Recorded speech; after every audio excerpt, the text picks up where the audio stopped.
সুপ্রিয় দর্শক, জাপানে কাজ করার জন্য বর্তমানে অনেক বাংলাদেশি আগ্রহী হয়ে উঠছেন, বিশেষ করে SSW বা স্পেসিফাইড স্কিলড ওয়ার্কার ভিসা প্রোগ্রামের মাধ্যমে।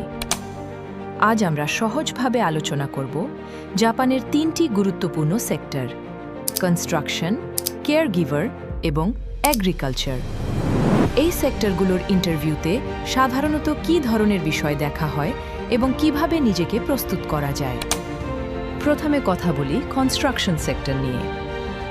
জাপানে এই সেক্টরে কাজ করতে গেলে সাধারণত নির্মাণ কাজ, বিশেষ করে স্ক্যাফোল্ডিং বা নির্মাণ কাঠামো সংক্রান্ত কাজ করতে হয়। ইন্টারভিউতে জাপানি কোম্পানিগুলো কয়েকটি বিষয় বিশেষভাবে লক্ষ্য করে। তারা দেখতে চায় আপনি কি নিরাপত্তা নিয়ম মেনে কাজ করতে পারবেন, সিনিয়রদের নির্দেশ অনুসরণ করতে পারবেন এবং দলগতভাবে দায়িত্ব নিয়ে কাজ করতে পারবেন কিনা। কারণ জাপানে নির্মাণ কাজের ক্ষেত্রে ডিসিপ্লিন এবং সেফটি খুবই গুরুত্বপূর্ণ। এরপর আসে কেয়ারগিভার সেক্টর। এখানে মূল কাজ হল বয়স্ক মানুষদের দৈনন্দিন জীবনে সহায়তা করা, যেমন খাওয়াতে সাহায্য করা, চলাফেরায় সহায়তা করা এবং তাদের দৈনন্দিন যত্ন নেওয়া। এই কাজের ক্ষেত্রে সবচেয়ে গুরুত্বপূর্ণ বিষয় হল ধৈর্য, দায়িত্ববোধ এবং মানবিক আচরণ। ইন্টারভিউতে সাধারণত দেখা হয় আপনি কি শান্তভাবে মানুষের সাথে কথা বলতে পারেন, আপনার আচরণে সহানুভূতি আছে কিনা এবং আপনি নিয়ম মেনে দায়িত্ব পালন করতে পারবেন কিনা। কারণ এই কাজের মধ্যে মানবিকতা সবচেয়ে বড় বিষয়। তৃতীয় সেক্টর হল এগ্রিকালচার। এই সেক্টরে সাধারণত কৃষিকাজের বিভিন্ন ধাপের সাথে যুক্ত থাকতে হয়, যেমন চারা রোপণ করা, ফসল সংগ্রহ করা এবং কৃষি পরিবেশ রক্ষণাবেক্ষণ করা। এখানে কাজ করতে হলে শারীরিকভাবে সক্রিয় থাকা এবং ধৈর্য ধরে কাজ করার মানসিকতা থাকা প্রয়োজন।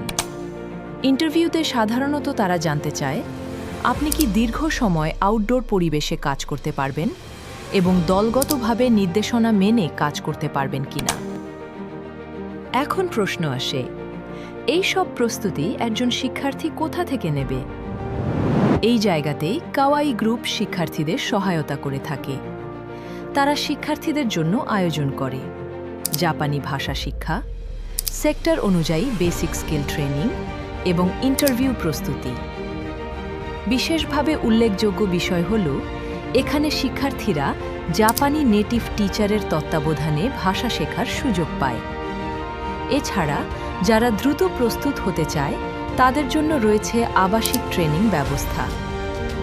এমন পরিবেশে প্রতিদিন ভাষা চর্চা এবং নিয়ম মেনে প্রশিক্ষণের মাধ্যমে শিক্ষার্থীরা খুব দ্রুত নিজেদের প্রস্তুত করতে পারে। সংক্ষেপে বলা যায়, সঠিক প্রস্তুতি এবং সঠিক গাইড থাকলে জাপানের SSW ভিসার মাধ্যমে কাজ শুরু করা অনেকটাই সহজ হয়ে যায়। আপনি যদি জাপান নিয়ে এমন বাস্তব, পরিষ্কার ও প্রফেশনাল তথ্য নিয়মিত পেতে চান, তাহলে চ্যানেলটি এখনই সাবস্ক্রাইব করুন।